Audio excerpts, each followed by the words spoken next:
L'Amérique du Sud est en train de complètement basculer à l'extrême droite et personne ne s'en émeut. Après l'Argentine, le Chili et la Bolivie, c'est au tour de la Colombie et même bientôt du Pérou.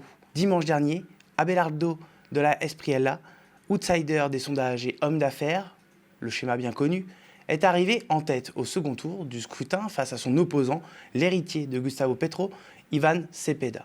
Le tout après un premier tour contesté par Gustavo Petro lui-même en cause le comptage des voix. Au Pérou, c'est Keiko Fujimori, héritière du dictateur Alberto Fujimori, est en passe de devenir elle aussi présidente devant son adversaire de gauche Roberto Sanchez. Pourquoi un tel raz-de-marée brun ?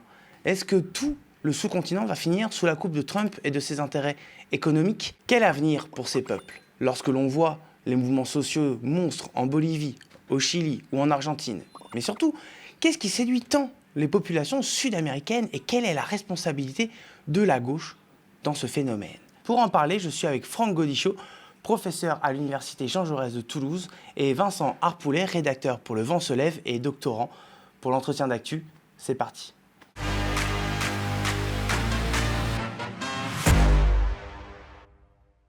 Bien, bonjour à tous les deux, Franck et Vincent. Comment ça va tous les deux ? Bonjour, très bien, très bien. Ça va chaudement. Chaudement, en effet. Merci en tout cas d'être venu discuter avec nous des dernières actualités en Amérique du Sud, parce que le contexte politique n'est pas forcément très reluisant. Vincent, je commence par toi. En Colombie, c'est donc la première alternance de gauche de l'histoire du pays qui prend fin, déjà, après seulement 4 ans. Alors que Gustavo Petro semblait pourtant avoir à un moment donné le vent en poupe. On se souvient de l'hiver dernier où, comme Maduro, il subissait les pressions des États-Unis. Il résistait plutôt vaillamment. On pensait que dans l'opinion, ça allait quand même lui permettre de prendre quelques points. Qu'est-ce qui s'est passé de ton point de vue ? Bonjour déjà, Yuri, merci beaucoup de nous avoir invités pour échanger sur toute cette dynamique de droite radicale en Amérique latine. Moi je pense déjà en Colombie, il y a plusieurs éléments qui entrent en ligne de compte, mais déjà par rapport à ce que tu disais, ce qui est assez intéressant, et là on peut notamment renvoyer aux analyses qui ont été développées par Mathilde Alain notamment, qui a beaucoup travaillé sur le sujet, mais c'est que Gustavo Petro en fait est quand même malgré tout, malgré du coup la défaite de Iván Cepeda qui lui a succédé dans le cadre de ce scrutin, et malgré tout relativement populaire comparé à la moyenne des présidents latino-américains sur la fin de leur mandat, puisque il était toujours crédité d'à peu près 46% d'opinion favorable à la fin de sa présidence, et c'est dû notamment à l'adoption de tout un ensemble de réformes qui ont permis notamment d'améliorer les conditions de travail de tout un ensemble de secteurs de la société colombienne. Enfin, il a notamment fait passer une réforme qui a permis de reconnaître, c'est un exemple parmi d'autres, mais de reconnaître les travailleurs du secteur domestique, et donc d'attribuer des véritables contrats de travail aux travailleurs du secteur domestique en particulier. Et en fait, on peut le voir aussi, mais après, je vais expliquer pourquoi malgré tout Cepeda a perdu, mais on peut le voir aussi dans les voix qu'obtient Cepeda à l'issue de cette élection. C'est-à-dire que si on compare en fait avec le nombre de voix obtenues par Gustavo Petro il y a 4 ans, Cepeda a quand même augmenté de quasi 3 millions de voix la base électorale du Pacto Histórico, donc le mouvement qui était porté par Gustavo Petro. Donc il y a quand même une augmentation en fait du nombre de voix et donc des électeurs et donc de la base électorale du Pacto Histórico. Ça n'a pas été suffisant pour battre donc Abelardo de la Espriella qui termine légèrement devant Cepeda, mais donc c'était assez serré. Donc là, ça peut s'expliquer pour plusieurs raisons également, mais moi je pense que ce qui a pu rentrer en ligne de compte, c'est déjà le fait qu'en fait, dès le premier tour, De la Espriella a fait une alliance avec la droite plutôt traditionnelle, c'est-à-dire le parti, le Centro Democrático, qui est le parti hérité en fait d'Alvaro Uribe, qui était président au début des années 2000, dans la première décennie des années 2000, qui en fait, ce parti donc s'est effondré dès le premier tour, puisque sa candidate Paloma Valencia a fait à peine 6%, donc ce qui est révélateur déjà du fait que toute une partie des élites économiques qui jusqu'à maintenant appuyaient le Centro Democrático se sont rabattues directement sur De la Espriella. Donc il y a eu une polarisation beaucoup plus importante importante dès le premier tour, ce qui fait que je pense que ça a pu contribuer au fait que le report de voix entre la droite traditionnelle et la droite radicale incarnée par De la Espriella a pu être d'autant plus aisé entre les deux tours et permettre à De la Espriella de creuser un petit peu l'écart. Mais ce qui montre aussi qu'à l'image d'autres figures dont on pourra reparler tout à l'heure, mais de Milei, de Cast, etc., il va malgré tout devoir composer avec l'aile droite de la caste qu'il prétend combattre, en fait, puisque du coup, il a dû faire une alliance avec cette droite plus traditionnelle. Donc voilà, déjà, il y a ça. Je pense que la question sécuritaire a dû jouer un rôle aussi rapidement, parce que une des promesses de Petro, et là encore, je renvoie dans les interventions de Mathilde Alain sur le sujet, mais l'une des principales promesses de Petro qui n'a pas été suffisamment tenue, au-delà des réformes sociales de grande ampleur, c'est le fait de pacifier totalement la société colombienne. Ça n'a pas été le cas. Et donc, je pense que ça a pu jouer aussi en faveur de ce candidat qui promet des moyens beaucoup plus importants pour les militaires, des gratifications pour les militaires, etc. Et juste une dernière un petit point, après j'ai la parole à Franck, mais c'est aussi l'idée que je pense que les questions internationales aussi, sur les questions internationales, on avait deux positions radicalement opposées, de Petro et de la Espriella. Et le fait que De la Espriella prône du coup un réalignement beaucoup plus important sur les États-Unis, à l'heure où justement le sous-continent redevient un peu une des préoccupations majeures de Donald Trump, de l'administration états-unienne, ça a pu jouer un rôle assez significatif dans un pays qui reste en fait l'un des seuls pays du sous-continent dont le principal partenaire commercial reste les États-Unis et non la Chine. Donc je pense que ça a pu aussi jouer un rôle, en sachant que Trump intervient aussi assez régulièrement. Oui, il intervient c'est vrai qu'il intervient de plus en plus. D'ailleurs, les relations entre le sous-continent et Donald Trump, on y reviendra. Mais moi, quand même, j'ai une question un peu pédagogique, si j'ose dire. Parce que Gustavo Petro, il a fait qu'un seul mandat. Franck, qu'est-ce qui explique... Moi, la question que je me suis posée au prime abord, c'est qu'est-ce qui a expliqué qu'il n'ait pas pu se représenter? C'est une raison constitutionnelle du système politique colombien qui a donc empêché qu'il se représente. Mais c'est vrai que d'une certaine manière, ils avaient réussi à faire que Cepeda incarne vraiment la continuité du projet. Bon, ça a été dit, c'est la première fois que la gauche arrive au pouvoir en Colombie. Cepeda, même d'une certaine manière, était un peu plus à gauche sur certains aspects que Petro lui-même. Et donc, la coalition autour du pacte historique, du Pacto Histórico, avait tout le capital sympathie de Petro, qui effectivement reste très populaire dans de larges secteurs de la population. Et Cepeda, en début de campagne, paraissait en capacité d'accumuler ce capital politique, même de le dépasser. Alors, d'une certaine manière, il l'a fait en nombre de voix, mais ça n'a pas été suffisant pour barrer la route à un outsider, avocat, multimillionnaire. Abelardo de la Espriella, vraiment, c'est l'incarnation d'une sorte d'hybride entre Milei et Trump colombien, ultra violent, ultra masculiniste. Alors, quand on voit son programme, c'est complètement effrayant, hein. Il promet de bombarder certains quartiers où, soi-disant, il y aurait les délinquants. Alors qu'il est lui-même, d'ailleurs, historiquement lié plutôt aux paramilitaires. Il était avocat, défenseur de ce secteur du paramilitarisme. Je lisais récemment un article qui revenait sur la construction de sa campagne. Quand même, je pense que là aussi, il y a des éléments à réfléchir, y compris sur la montée des extrêmes droites, pas seulement dans les Amériques, mais aussi en Europe, sur la construction marketing post-politique, d'une certaine manière, de ce personnage. Il a été vraiment maquetté par des influenceurs, des communicants qui l'ont construit. Ils ont construit son image, ils ont construit sa figure machiste, le maillot de foot, les couleurs, etc.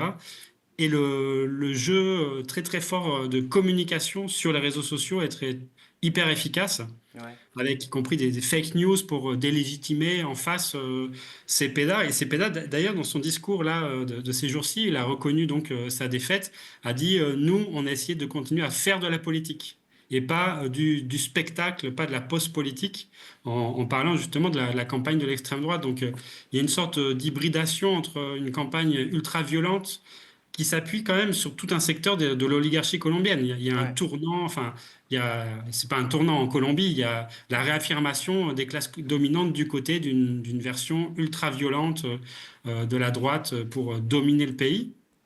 Et en même temps, la construction marketing, de communication sur les réseaux très forte, avec le soutien des fake news, la pression des États-Unis, qui a contribué à construire cette campagne. Et un troisième élément, mais je pense qu'on pourra y revenir, évidemment qu'il y a tout un secteur des classes populaires, très massivement, qui a voté pour cette option-là. Donc il faut poser ces questions-là, évidemment. On voit la géographie du vote, notamment dans l'espace andin colombien. Les classes populaires votent très massivement pour Abelardo. Donc là, il y a un aspect du retour à l'ordre, du conservatisme social, de la guerre culturelle qui est capable de mener l'extrême droite avec tout le discours sur la sécurité, la famille telle qu'elle doit être, et donc surtout pas féministe, surtout pas LGBTQI compatible, etc. Donc là, il y a un enjeu aussi du côté des églises conservatrices qui accompagnent ce basculement vers l'extrême droite. C'est vrai qu'en en Amérique du Sud, on a quand même un espèce de bis repetita à l'infini, de clones de Milei qui sont élus, Katz au Chili, etc. Qu'est-ce qui fait que ces personnages-là, pro-Milei, pro-Trump, qui se revendiquent du libertarisme et tout, qu'est-ce qui fait que ces gens-là séduisent la population sud-américaine, une population qui par ailleurs a connu quand même les années d'une gauche efficace, qui les a sortis de la pauvreté, etc. Comment tu expliques ça ? Moi, je pense qu'il y a plusieurs éléments d'explication qu'on pourrait avancer. Le premier, c'est qu'effectivement, il y a quelque chose qui revient régulièrement dans les analyses, justement, pour essayer de comprendre pourquoi ces gauches, en fait, et ces cycles progressistes s'épuisent. C'est qu'effectivement, dans un premier temps, ces gouvernements qui arrivent au pouvoir au début des années 2000 avec l'objectif de reconfigurer de manière assez significative leur politique économique, de réduire les inégalités, etc., arrivent au pouvoir dans un contexte qui est caractérisé par une hausse significative des prix des matières premières. Donc ça permet justement, dans un contexte d'étatisation de la plupart de ces activités, de réinvestir ces bénéfices, ces profits pétroliers, miniers, etc., dans des programmes de redistribution sociale. Et donc ça permet dans un premier temps de réduire quand même de manière assez plus ou moins significative selon les pays, mais en tout cas une réduction des inégalités économiques et sociales. Par contre, en fait, une des limites de ces processus-là, c'est que ça s'est majoritairement appuyé sur justement l'étatisation de ces activités extractives et donc des activités qui dépendent de l'exportation de matières premières non transformées sur place, mais il n'y a pas véritablement eu de diversification des structures productives qui fait que une fois que ces populations voient leurs conditions de vie matérielles s'améliorer, vous avez une partie de ces classes moyennes qui émergent, qui arrivent avec de nouvelles demandes et en fait les gouvernements ne peuvent plus répondre à ces nouvelles demandes parce qu'une fois que les conditions de vie matérielle de ces populations sont consolidées, qu'il y a une classe moyenne qui émerge dans la plupart de ces pays-là, ça coïncide justement avec l'arrêt en fait de ce qu'on appelle cette période qui a été qualifiée de boom des commodities, et donc on n'a plus suffisamment de revenus de base matérielle pour pouvoir répondre à ces nouvelles demandes. Donc il y a aussi l'idée en fait que du coup on va se tourner vers des candidats qui revendiquent une rupture avec ces institutions-là, qui vont aussi porter un discours l'idée en fait qu'on va s'imposer par soi-même, par l'entrepreneuriat populaire, etc., face à l'État, face à un État qui n'est plus suffisamment efficient pour répondre en fait à nos demandes. Il y a aussi l'idée, alors ça c'est plus dans les pays qui ont connu aussi des dictatures militaires, Chili, Argentine notamment, où en gros que les institutions démocratiques n'ont pas permis de résoudre suffisamment les problématiques des classes populaires, et donc ces droites arrivent avec un discours selon lequel il faudrait abattre toutes ces institutions-là. Enfin, c'est très compatible en fait avec le discours. Voilà, c'est ça. Et donc en fait, on a une jonction entre ce libertarianisme économique qui prône la disparition de toute forme d'institution publique et un conservatisme, social, sociétal en fait, parce que l'idée c'est justement qu'il faudrait revenir à un régime beaucoup plus. À la fois en fait, voilà, il y a l'idée en fait qu'il faudrait abattre ces institutions démocratiques qui ont été pas suffisamment efficaces pour répondre aux besoins de ces classes populaires. Alors après, il y a aussi un truc c'est tout un débat qui traverse aussi les gauches latino-américaines, mais effectivement, il y a eu un certain nombre de contraintes qui ont empêché la diversification des structures productives, etc. Mais ça a aussi généré certains conflits au sein des gauches latino-américaines qui font que tout ça fait qu'aujourd'hui on a un nouveau cycle de droite radicale. Je voudrais juste faire un petit... mais bon, après, je passe la parole. Mais juste, en fait, dans la plupart des pays, ce qu'on observe, c'est effectivement des figures qui arrivent, qui viennent aussi reconfigurer un peu les droites latino-américaines. Parce que si vous voulez, on a un essoufflement des cycles progressistes, mais qui est qui s'opère en parallèle d'une reconfiguration au sein des droites latino-américaines. C'est-à-dire Ouais. que dans la plupart de ces pays, les droites traditionnelles s'effondrent et au profit de l'émergence justement de figures qui se revendiquent anti-système, etc., mais tout en prônant une perpétuation du modèle économique qui était prôné par ces droites-là, mais de manière encore plus radicale. Au Pérou, on a une logique un petit peu différente, c'est qu'en fait, on revient finalement à la droite traditionnelle, mais qui était déjà très radicale, enfin la droite fujimoriste, en fait, qui est finalement la seule force politique qui est implantée sur la durée depuis le début des années 90 au Pérou. Oui, Et parce l'idée, que c'est l'ancienne, enfin c'est la Keiko Fujimori, c'est c'est la fille de l'ancien dictateur Alberto Fujimori. qui a été au pouvoir, voilà, c'est ça, qui a été, voilà, enfin, qui a même occupé le poste de première dame à un moment de Fujimori, donc qui a contribué à tout ce modèle économique qui s'est mis en place dans la décennie des années 90, au début des années 2000, mais qui aujourd'hui revient un petit peu parce que, si vous voulez, tous les partis de droite, de centre-droit qui ont émergé, enfin qui ont voulu se présenter comme une alternative au Fujimorisme, ont été traversés par des affaires de corruption, etc. Il y a une instabilité quand même assez significative du système politique Ouais. péruvien qui est liée aussi à tout un ensemble d'affaires de corruption, parce qu'en fait l'idée aussi dans le système politique péruvien, c'est qu'en fait on va s'appuyer sur l'État comme une sorte de tremplin pour ensuite à terme pouvoir espérer obtenir un poste un peu plus intéressant dans une entreprise privée. Ouais. Donc en fait il y a vraiment une porosité entre les deux, et paradoxalement en fait vous avez tous ces partis de centre droit, etc., qui ont participé en fait à consolider, ou à perpétuer en tout cas ce système qui était hérité du Fujimorisme, qui sont balayés par le retour du Fujimorisme en force, alors que Fujimori avait contribué à la mise en place de cette constitution néolibérale au début des années 90 qui explique le bilan économique également des derniers gouvernements. Mais donc il y a tout ça qui fait que vous avez ce phénomène qu'on retrouve un peu dans la plupart des pays latino-américains à l'heure actuelle. Et Franck, toi de ton côté, quelle est ton analyse sur... Parce que toi, je sais que déjà, tu avais une analyse très intéressante à l'époque, au milieu des années 2010, quand il y a eu cette vague justement de droite qui a pris l'Amérique du Sud. À l'époque, c'était les droites plutôt traditionnelles, comme Mauricio Macri en Argentine et tout. Aujourd'hui, comment tu analyses que maintenant, on soit passé à ce niveau d'extrême droite-là, cette extrême droite libertarienne, comment ils ont réussi à percer? Et quel est le bilan aussi des gauches sud-américaines dans ce constat? On parlait à l'époque de la fin de l'âge d'or des progressismes latino-américains, mais c'était après un premier moment, un premier cycle, on pourrait le nommer ainsi, où il y avait cette montée en puissance avec Lula, Evo Morales en Bolivie, la révolution citoyenne en Équateur, etc. Et on a vu vraiment un essoufflement, parfois un effondrement dans le cas du Venezuela. D'ailleurs, je pense que l'expérience vénézuélienne et son effondrement pèse aussi sur la situation générale des progressismes et des gauches latino-américaines.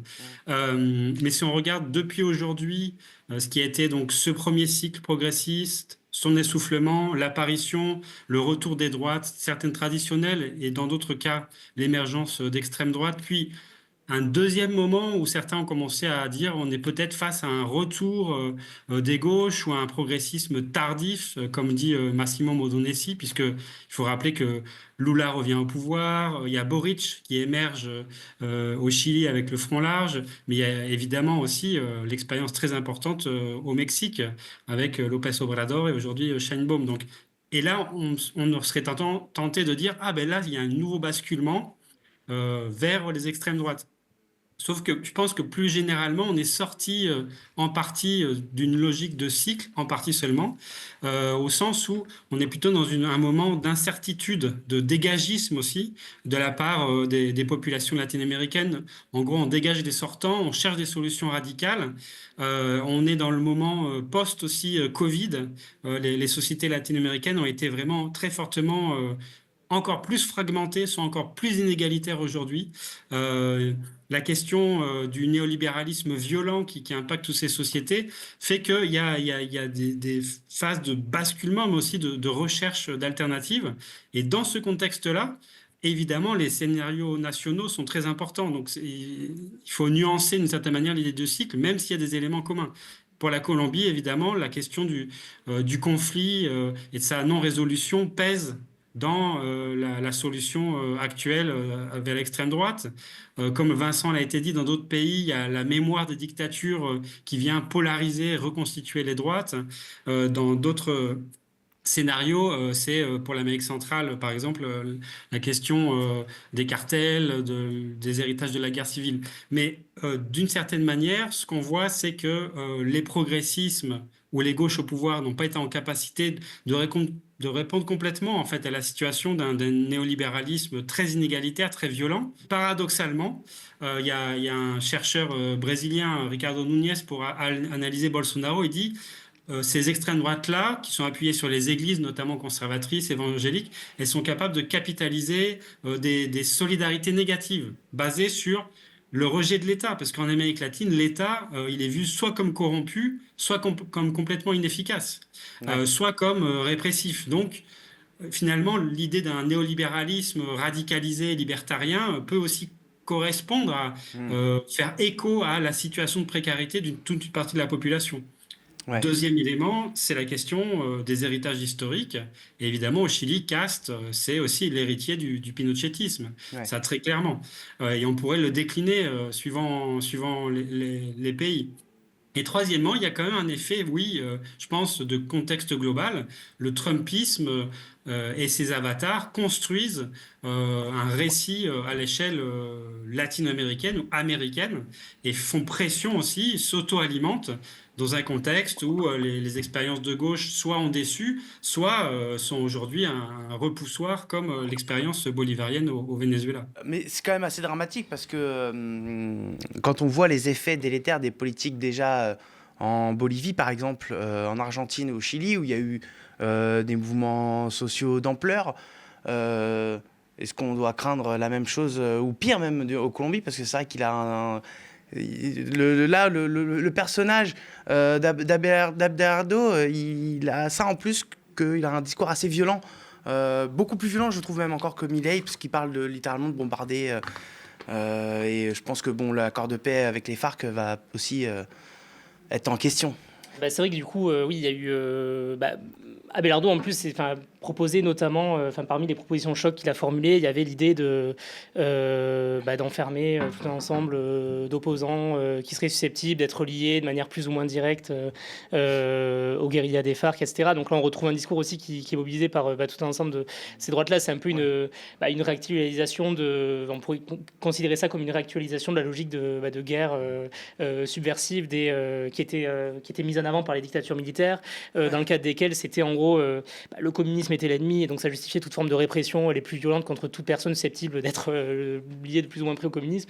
Là, il y a un peu la réactualisation de cette logique-là avec soit les guérillas selon le contexte, soit le narcotrafic, mais en gros, on a une espèce de répression assez violente de toutes les oppositions parce que susceptible de venir fragiliser des gouvernements qui auraient pour légitimité justement de lutter contre un ennemi intérieur. Et ça, ça aussi, ça entre en cohérence avec le discours qui est porté par Trump aussi, qui justifie son retour dans le sous-continent, notamment via la promotion du bouclier des Amériques, dans le cadre duquel il a réuni ce sommet, dans le cadre duquel il a réuni tout un ensemble de gouvernements de droite radicale autour de l'idée qu'il fallait coordonner les efforts de lutte contre le narcotrafic, mais derrière ça aussi contre toute forme d'opposition progressiste au nouveau gouvernement qui accède au pouvoir. Donc il y a ce discours-là qui justifie aussi le retour de Trump et donc qui est repris par ces différents gouvernements. Après, c'est vrai que par rapport à ce que disait Franck, c'est vrai que les contextes aussi font que ces différentes droites, même si elles partagent pas mal de points communs, je suis d'accord aussi pour dire que chacune de ces droites va quand même mobiliser des rhétoriques assez différentes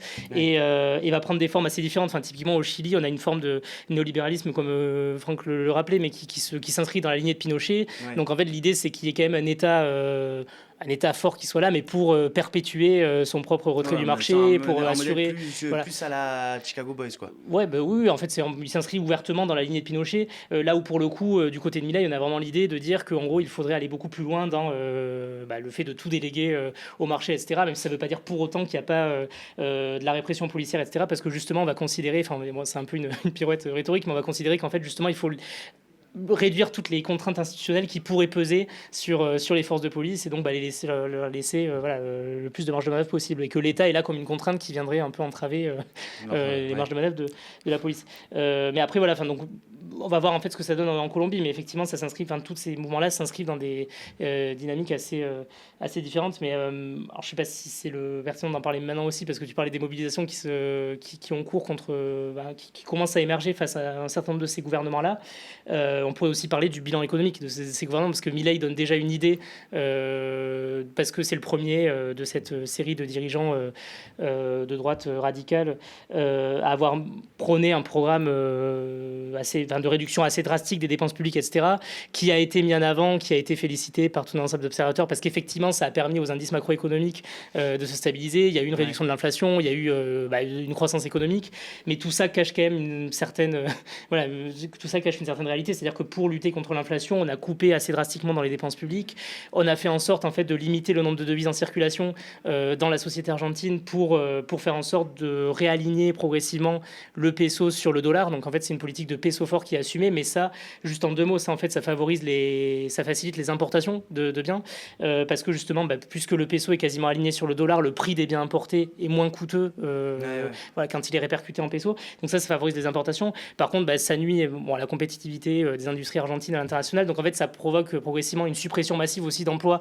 dans l'industrie manufacturière. En plus, les produits qui sont importés viennent concurrencer les produits qui sont proposés par les industries nationales. Donc en fait, concrètement, tout ça pour dire que les seules activités qui restent en fait dynamiques dans le cadre de ce régime de croissance, ce sont les activités primaires, c'est-à-dire l'agrobusiness, les activités extractives, etc., qui elles sont appuyées par Milei, mais qui sont peu intensives en main d'œuvre. Donc en fait, du coup, ce qui fait que ça crée globalement, ça augmente l'emploi informel, le chômage, etc. Et donc en fait, c'est pour ça qu'aujourd'hui, on a de nouveau un retour de l'inflation depuis le début de l'année, après une baisse assez significative de 2004 à 2025, parce que ce type de politique de lutte drastique contre l'inflation, ça vient contracter le dynamisme de l'économie nationale, etc. Donc je trouve que c'est intéressant juste de prendre l'exemple de Milei aussi pour comprendre pourquoi il y a des mobilisations aussi à l'heure actuelle, et pour venir un peu tordre le cou de ce discours qui consiste à dire que ça serait un modèle à suivre, quoi.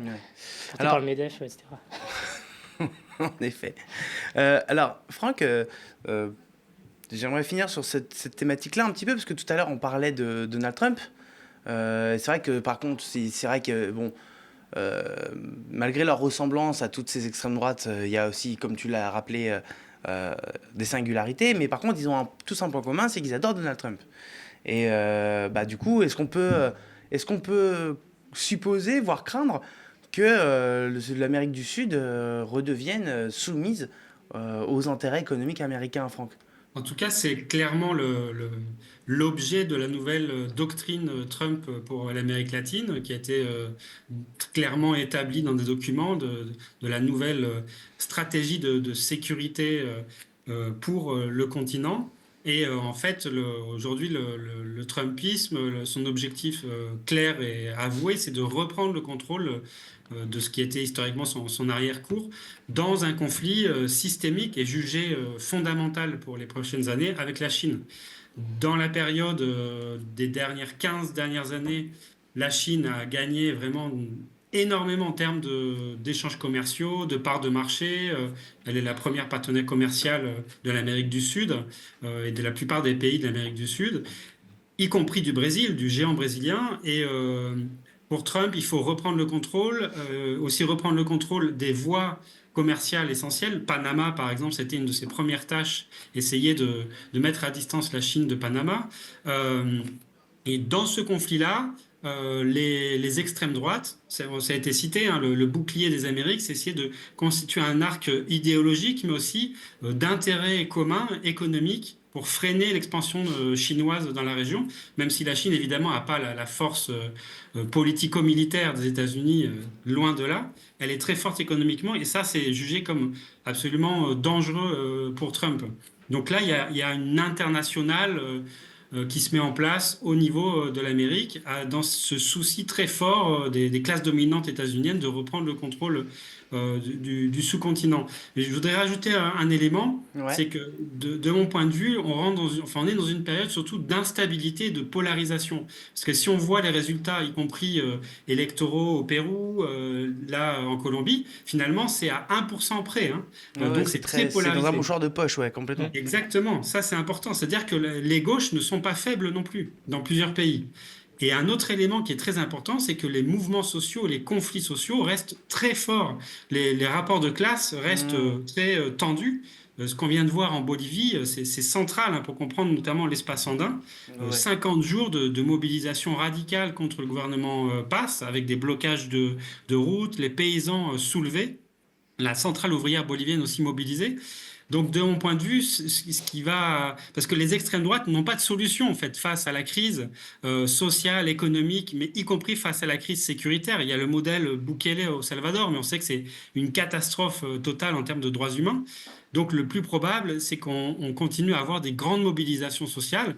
Et ce qu'il faudra voir, c'est si les gauches sont capables d'accompagner, de dynamiser, de proposer l'alternative ou pas dans le cadre de ces grands conflits, comme en Bolivie, mais d'autres à venir, certainement, dans les prochains mois, les prochaines années. Alors il y a un petit point que j'avais envie d'aborder pour vraiment finir cet entretien, mais toujours un petit peu sur cette thématique de la soumission aux États-Unis. C'est le cas du Venezuela, parce que là aussi une gauche est tombée. Bon là pour le coup sous des méthodes beaucoup moins démocratiques si j'ose dire. Et on a vu tout récemment Delcy Rodriguez, présidente par intérim donc, qui était la vice-présidente de Nicolás Maduro, déclarer qu'elle applaudissait la chute de Nicolás Maduro. Alors s'il peut y avoir des raisons objectivées d'apprécier le départ de Maduro de la présidence du Venezuela, est-ce que ça ne donne pas un signal qui pourrait faire craindre justement que la mainmise de Trump devient de plus en plus effective et que Delcy Rodriguez, du coup, lui est totalement soumise? Du coup, par rapport à ça, effectivement, j'ai l'impression qu'il y a une stratégie que Trump essaie d'appliquer au Venezuela, et c'est aussi de reproduire à Cuba aussi vis-à-vis des pressions qu'il accentue de plus en plus. C'est un peu l'idée de contraindre, en fait, pas forcément en fait, de renverser ces régimes, ou en tout cas leur appareil répressif qui est déjà en place, mais plutôt de garder l'appareil répressif tout en les contraignant en fait, progressivement à se détacher totalement de tout leur contenu idéologique, quoi. Donc au Venezuela, on pouvait aussi c'était déjà quelque chose que, là encore, qui était assez discuté, mais effectivement, on peut observer quand même une différence entre la politique qui avait été mise en place par Chavez. Dès que Maduro arrive, il y a quand même un tournant, donc qui est aussi lié à la chute des prix, encore une fois, mais on a un gouvernement qui est de moins en moins idéologique, en fait, qui porte un cadre de moins en moins idéologique, qui se resserre de plus en plus sur l'appareil militaire pour se maintenir au pouvoir. Ça a pu faciliter du coup le fait que une fois qu'il tombe, l'appareil qui est là en fait est prêt à accepter tout un ensemble de conditions imposées par les États-Unis pour justement se maintenir. À Cuba, je trouve que le parallèle est assez intéressant, parce que justement à Cuba, jusqu'à maintenant, les autorités cubaines ont essayé de tenir tête à Trump, de refuser les conditions qu'il cherche à lui imposer. Là, la semaine dernière, ça fait justement pile une semaine qu'il y a eu l'adoption d'un vaste programme de réforme économique qui a été présenté comme un vaste programme historique par les autorités cubaines, et qui vise à favoriser un début d'économie de marché à Cuba. Et donc ça prend la forme notamment de l'autorisation d'entreprises privées de plus de 100 salariés, la conversion des entreprises d'État en sociétés commerciales par action ou à participation, l'ouverture aussi d'un certain nombre de secteurs qui jusqu'à maintenant étaient relevés du précaré de l'État, typiquement le tourisme, le secteur bancaire, le marché d'échange, qui là est ouvert progressivement aux investissements privés nationaux ou étrangers. Donc je ne sais pas à quel point cette libéralisation va être accentuée par ce régime-là, mais peut-être qu'on peut voir aussi que progressivement cette stratégie conduit les autorités cubaines aussi à lâcher du lest face aux revendications de Trump. Et après, juste de manière plus générale, pour finir sur ça, mais comme tu dis, effectivement, tu précisais que Trump essaie d'imposer sa mainmise par différents instruments. Il y a aussi un élément que je trouve assez intéressant, pas forcément du coup vis-à-vis simplement des gouvernements progressistes qui cherchent à noyauter, mais ou des gouvernements de gauche, entre guillemets, qui cherchent à noyauter. Mais avant certaines élections, il a aussi fait des propositions de prêts assez massifs pour venir renflouer ces économies qui dépendent quand même pas mal du dollar pour accéder aux marchés internationaux de manière plus générale. Et donc, il y a aussi cet instrument qui est avancé par Trump qui dit, en gros, si vous élisez, en gros, le dirigeant ou la figure qui sera la plus conforme à ce que je souhaite, vous aurez droit à tel prêt. Et ça, typiquement, c'est ce qui avait contribué aussi, je pense, à faire basculer les dernières élections de mi-mandat en Argentine, où en gros, Milei était en assez mauvaise posture, a fini par remporter les élections de mi-mandat en fin d'année dernière. Alors, il y a plusieurs éléments, mais notamment le fait, je pense, que peu de temps avant, Trump ait justement mis sur la table une proposition d'un prêt de 40 milliards, 20 ou 40 milliards de dollars pour venir renflouer. Donc, il y a tous ces éléments. En faisant une mise en garde en plus, en disant attention, si vous faites pas les bons choix électoraux. Vous l'aurez pas. Voilà. Franck, tu as peut-être envie d'ajouter quelque chose là-dessus, sur la question que j'ai posée à Vincent? Tout à fait. Enfin, c'est vrai que Le début d'année a quand même été radical pour l'Amérique latine. L'intervention au Venezuela, la séquestration de Nicolás Maduro et de Cilia Flores, c'était en gros une mise en application de la nouvelle doctrine Trump, baptisée doctrine Donro pour Donald Trump, Ouais, ouais. et donc de sa violence finalement. Donc, Référence à la doctrine Monroe, pour ceux qui... exactement. Donc c'est une évolution de la doctrine, une radicalisation de l'impérialisme en fait états-unien dans la région. Et là, c'est la première fois qu'on voit carrément une intervention militaire sur le sol sud-américain cette fois-ci, avec séquestration du président en place. La menace, c'est sur toute la Caraïbe, c'est sur Cuba, ça a été dit, et c'est une des pressions qui est en cours, même après les nouvelles mesures de libéralisation partielle. Ouais. Et on voit, voilà, cette reprise en main très, très, très forte. On peut dire aussi qu'il y a un interventionnisme, oui, effectivement, actif de Trump dans plusieurs processus électoraux de la dernière période. Au Honduras, ça a été très clair. Sur l'Argentine, ça a été très clair. Marco Rubio ou Trump sont capables de déterminer quel est leur candidat, y compris durant la campagne, de dire si vous votez bien, voilà, ça va bien se passer. Donc, il y a un interventionnisme de plus en plus fort et on rentre dans une nouvelle période en fait d'affrontement, y compris avec l'impérialisme états-unien. Ça fait aucun doute. Donc, la question des souverainetés nationales, populaires pour l'Amérique latine se pose à nouveau. Dans une nouvelle période et dans une période qui va être troublée, ça fait pas de doute. Ok. Et ben, on continuera de suivre ça et de voir comment un petit peu ça va évoluer dans le sous-continent, hein, dans tous ces pays. Puis voir aussi si Lula arrive à se maintenir au pouvoir dans les années à venir, si le Brésil tombe pas à son tour dans l'escarcelle de l'extrême droite. Merci beaucoup, Franck Godichaud. Merci. Et merci aussi à toi, Vincent Harpoulet, Merci d'être beaucoup. venu sur ce plateau. Et quant à nous, vous l'aurez compris, l'entretien d'actu, c'est terminé. Et si vous ne le savez pas, le 24 juin dernier, le média est passé devant l'Arcom dans le cadre de sa candidature pour la TNT Île-de-France. Et d'ici que l'Arcom nous réponde, notre objectif reste le même, obtenir 5000 donateurs mensuels, gage de notre stabilité financière et qui nous permettrait d'arriver sur la TNT avec une communauté solide. Si vous souhaitez défendre une information indépendante et nous aider à préparer les grandes échéances électorales qui arrivent aussi, parce qu'il y a 2027, chez nous aussi, la France aussi pourrait tomber dans l'escarcelle de l'extrême droite d'ici 2027, c'est dans moins d'un an. Rendez-vous donc sur cap-sur-handicap.lemediatv.fr. Notre survie ne dépend que de vous. Merci pour votre attention et votre fidélité et je vous dis à très vite sur les antennes du média.